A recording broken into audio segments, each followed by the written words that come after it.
All right, a little football at 4. We'll get into NFL conversation. And, of course, the Eagles OTAs. They are back. Carson Wentz is back. He is on the field. Sans knee brace, by the way. No knee brace for Carson Wentz. Looking good. Seemed to be in a good spirit, like he didn't have this Super Bowl MVP hanging around behind him. You think that's it? You never know. No Foles, no problem for Carson. Possible. Maybe. Right? Hey, how much? Whatever gets the guy happy and gets him throwing a lot of touchdowns. Doug Peterson, Eagles coach, said, quote, Carson has no limitations. I'm not going to hold him back. So he was back out there and by all accounts looked pretty good, looked pretty solid. We'll get into that. Malcolm Jenkins and so much more as the Eagles are back on the field for OTAs.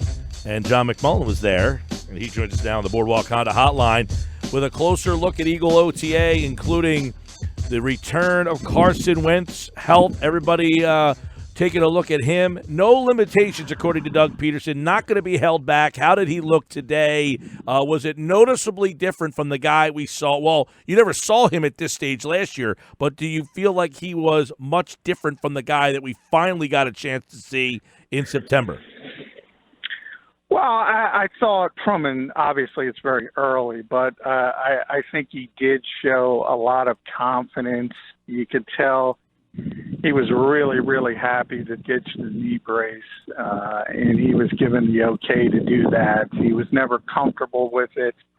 So that alone, I think, helps him. And, yeah, I mean, if you look at him compared to the other quarterbacks here, it's a pretty stark difference. It's like watching Nolan Ryan and a bunch of junk ballers. I mean, you can see the ball jump off his hand as opposed to Nate Sudfeld, Cody Kessler, Clayton Thorson. He's just different. And all of that is pretty good for the first day. And I think the Eagles should be excited. Fans should be excited. Because Carson Wentz is finally healthy. And it's not only the back, it's also the knee. And I think even bigger than the back is the fact that he was able to ditch the knee brace because he doesn't like it. Yeah, and I think we, continue to forget, like, this is now year 2 after that ACL injury. Like, many quarterbacks have come back from the ACL, but they have not been themselves. It's that second year that they really kind of get back to the form. And, I think with that, we should all anticipate that, yes, Carson was not the same guy. He wasn't bad. But just that alone, we should anticipate an uptick in just his performance. Yeah, and I apologize. A helicopter is over the Novacare complex. But, I mean, I think everybody who's had an ACL injury knows it takes generally about 12 months till you start feeling 100%, and it takes 2 years really to start feeling like you did before. And a lot of that is just the mental hurdle of it. And players talk about it all the time. So the farther you're off of that injury, and by the way, Clayton Thorson is the same thing. He tore his ACL, played a year at Northwestern. Now he's 2 years off, and he said the same thing when we talked to him at rookie camp. You just feel more confident in the knee, and I think that's where Carson is. And that's evident, again, by the removing of the knee brace, which if you go back to the original injury, there were some doctors saying he might have to use that for the rest of his career because it was not only a torn ACL but also a torn LCL. And now he's at the point where he pushed for it, but obviously the medical staff has agreed with him. And even if it's just a mental thing, I think that's really, really big and can't be understated enough. He just feels more comfortable without it. John, I'm looking at one of the videos you posted on your Twitter timeline at JF McMullen of Carson Wentz, and he looks a lot skinnier. Did you notice that? And I saw a quote or two about him talking about a diet change. You think that's going to make a big impact for him this season? Yeah, he talked about his diet and about tweaking some things just become healthier in general. I don't think he lost weight. In fact, he said he was about the same weight. Maybe it's redistribution, but he has taken on this new mentality that he's got to keep himself in better shape from a nutritional standpoint.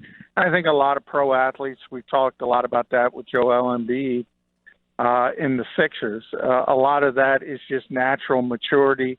And if you want to stay ahead of the curve and you want to be better than other people that are taking care of their bodies at tip-top condition, tip-top shape, something you have to do. He seems to have reached that point, and he wants to, and he even kind of alluded to Tom Brady and the TB12 and the book you wrote, and how he's doing it. But he did say one thing about flexibility more than strength, and that's something Tom subscribes to. So maybe he's heading in that direction to try to increase his durability. I know we talk about, the lack of importance, that's a negative tone, but it's not that important right now with OTAs and this early in the offseason for Carson to be on the field every single day. But he did say today, missing some of the time last year was a bummer. And with some new faces in the locker room this year, it's important that he's there. Foles is no longer there. He's the leader. He's getting his work in on and off the field. Is that going to be of importance for him with Foles no longer there and he's trying to really regain the locker room? Not that he ever lost it, but really take the lead and charge coming off all these injuries and with Foles gone. Yeah, I think there's something to it. I do think OTAs, and I talk about it all the time, are not the most important thing in the world for veteran players, but they're probably a little bit more important for a quarterback just because of the nature of the position and the fact you are the leader of the team on the field. And that leadership is something that kind of defines the position as a whole. So the more you're around and the more you're involved, I think some of the controversy from that Philly voice piece and some people talking out of turn about Carson in the locker room, a lot of that had to deal with the fact that he was off to the side rehabbing, and that's what you do as an injured player. You don't necessarily have the same schedule you do when you're involved on a daily basis in practice, and you become almost aside from the team. Players talk about it all the time, injured players. You don't feel a part of the team. And when you're the leader of the team, that could create some issues, and I think it did for a while, but it's no longer an issue. John McMullen at JF McMullen with First Day OTA news and notes at our website, 973ESPN.com. I guess the other big story was, I don't know if a big story, but Malcolm Jenkins not there. And I guess the big story that could come is, why wasn't he there, and could that end up being a problem down the road, or is this just, hey, it's voluntary, he's a veteran, and he'll be there when it matters the most? Well, there's definitely an issue. I mean, understand, Malcolm is usually here, and Malcolm is one of those leaders on the other side of the ball. He doesn't miss snaps. He doesn't miss practices. He doesn't miss OTAs. So when he's not here, there's a reason for it. And the reason for it is that guaranteed money is essentially up on his deal, and he wants it tweaked. I think this is very similar to what happened with Brandon Graham a couple of years ago. If you remember, he stayed in Detroit for a few of the OTAs, and that was a clear indication to the Eagles they had to do something with his contract, and they quietly did it in August. I expect the same to happen with Malcolm Jenkins. At some point, they will address it. They will tweak his contract, probably guarantee the final 2 years of his contract, and everything will be copacetic. But it is meaningful in the fact that something has to be done on the contract front. And when you're a player in this league that has outperformed your contract, you don't have a lot of leverage. one of the few things you can do is stay away from voluntary work, and that's what Malcolm is doing. Yeah, they have cap space to get a deal done with him, right? I mean, if they can essentially come to an agreement, and I'm sure Hallie will work a deal out that works for both sides. Do you anticipate that being any issue? No, I don't. I mean, they have a ton of money right now, but this is pre-Carson Wentz extension. So things will get tighter once that part of it comes through, and that could happen this offseason. Could get pushed off down the road to next year. So a lot of it depends on that. But either way, they have enough space to deal with both issues, the Carson extension and making Malcolm happy, and they'll get it done. The only question is when. Is it going to be done by minicamp, which is mandatory?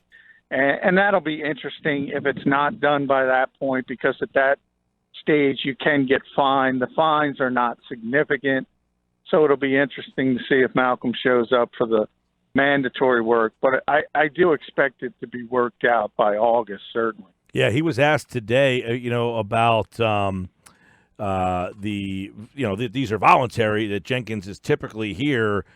The indications, he says, I'm not going to get into any personal conversations that we've had. It's a voluntary program, and Malcolm's one of those guys. This happened a couple of years ago, though, John, right, with Fletcher Cox, where he didn't show up to these things, and they ended up winning the Super Bowl that year. Yeah, I mean, from a just on-field standpoint, it is not important for Malcolm Jenkins to be here. That's a guy who goes out of his way to not only understand his position, but understand the whole defense. And he sort of takes his job as a quarterback of the defense. A quarterback has to not only know what he's supposed to do on each play, but know what every other player on the offense does. Malcolm understands that. He does that. That's why he's able to play 6 of the 7 positions on the back 7, and he has over the past 2 years. The only thing he hasn't played is middle linebacker because he's just not big enough. But he understands the entire defense. That part of it is not an issue whatsoever, and I think that's what Doug was alluding to. Doesn't need to be here, but he's a hard worker. He always is here, so that's the part of it that makes you aware that something's wrong, and that something is pretty obvious. And it's his contract and all the guaranteed money. Same thing with Jason Kelsey. It was a more recent example when those retirement rumors started. Told you right away it was contract related. The guaranteed money on his deal was up. He needed a tweak in his contract. It happened. The same thing will happen with Malcolm. Yeah, and the secondary was a little light, right? I mean, there was no Rodney McLeod, right? So the safety situation, you need a bunch of camp legs, if you will. Yeah, entire starting secondary, the projected starting secondary, was not able to practice today. And the only one that would have been is healthy enough is Malcolm. Ronald Darby, Rodney McLeod are still rehabbing from their torn ACLs. Jalen Mills still rehabbing from foot surgery. So it was a completely revamped secondary. Sidney Jones and Rasul Douglas started at the outside corners. I've explained on the show, Avonte Maddox was the slot corner as expected. And the safeties were Andrew Sendejo and Trey Sullivan. So none of the projected starters in the secondary were able to practice today. John, what was it like seeing Deshaun Jackson back at the NovaCare complex? Well, I think there's something different. You know, it's interesting because the Eagles already technically have a star receiver, but Alshon Jeffrey is kind of, if you think about the caricature of the Devo wide receiver, and people talk about it all over this league, Alshon's such an understated guy. And by the way, he wasn't here as well today. But Deshaun has got this sort of star quality. He seems like a star. He carries himself like a star. And I think it has the fan base a little bit more juiced up than even when Alshon got here. There's just something about him, and I think everybody's excited to have him back. He should be, it's fun to see him kind of, when I saw the videos, of him kind of bouncing around the screen, the videos out there, I was like, yeah, it's kind of cool to see Deshaun Jackson back on the field. And, the one thing there's in these OTAs is the technical time where they are, when you get the chance to see, everybody's wearing helmets and shoulder pads for the most part and not doing much. But the skill position players, there is something to kind of watch with those guys. How about some of the guys like Miles Sanders, JJ Arcega-Whiteside? Like, sometimes you could see whether they fit in or do they look over their head right off the bat. Well, Miles didn't practice today, and that was one thing. He's dealing with some kind of injury. The Eagles do not have to give us injury updates. So he wasn't in the locker room, not exactly sure what's going on, but he was out there.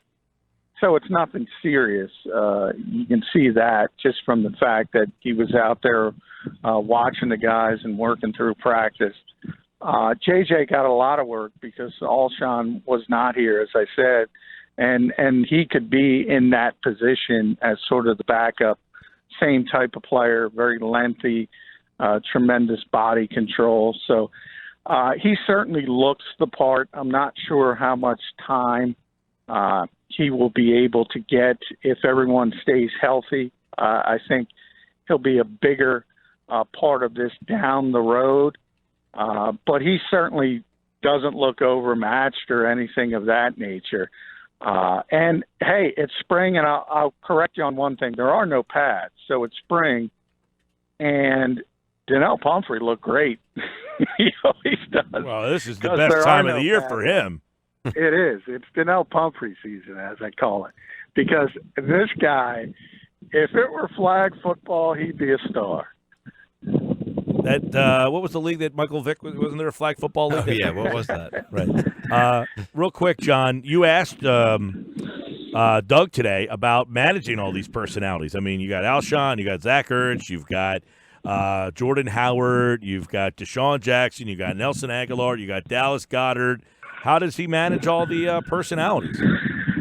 Well, yeah, I mean, I think that it's obviously, and that's how I said, it's a nice problem to have, but I think it could develop into a problem. I mean, look, we're out here for one day, but if you were going to ask me who the most improved player on this team was from a skill set standpoint, from a playmaker standpoint, it was Dallas Goedert. He was unbelievable today.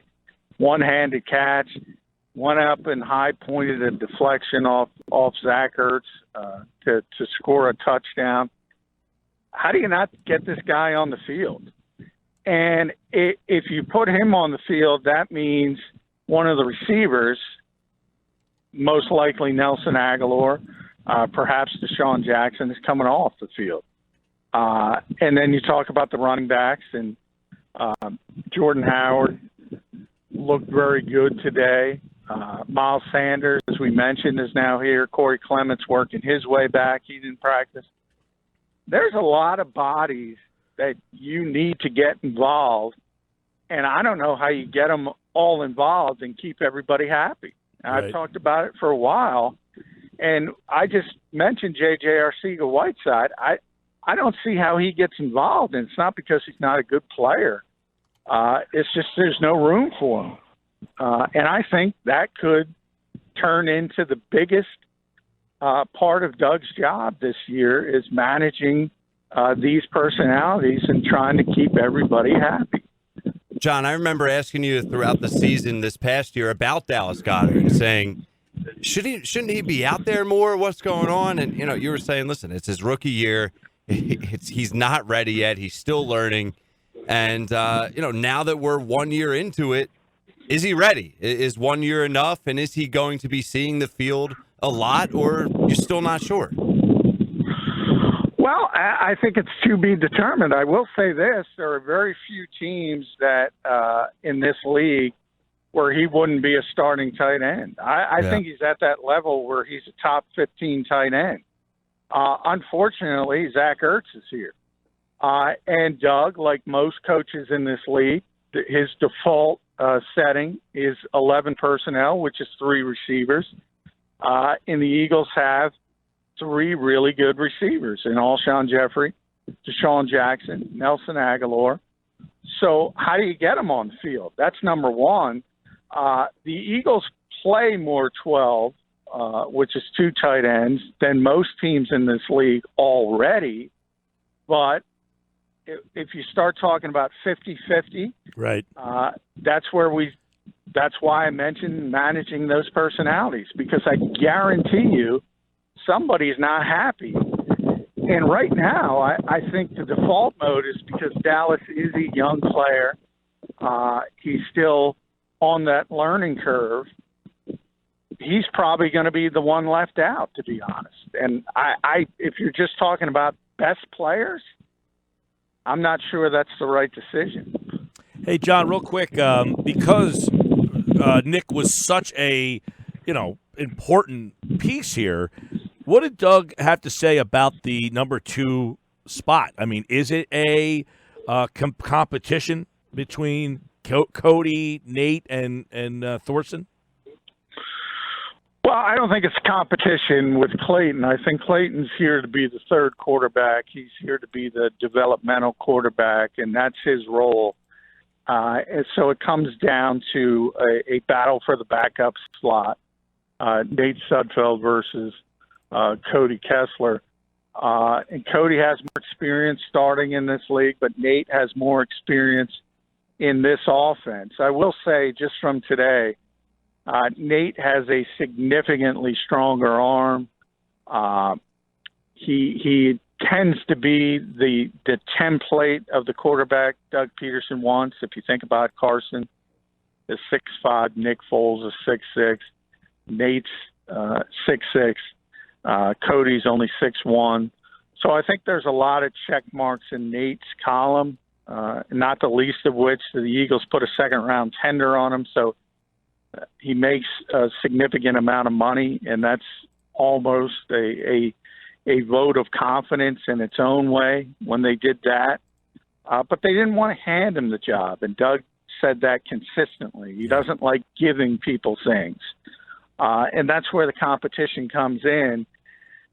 I don't want to overstate it because it's one day, but I certainly think Nate Sudfeld has the inside track. The Eagles want him to win the job, and he probably will win the job.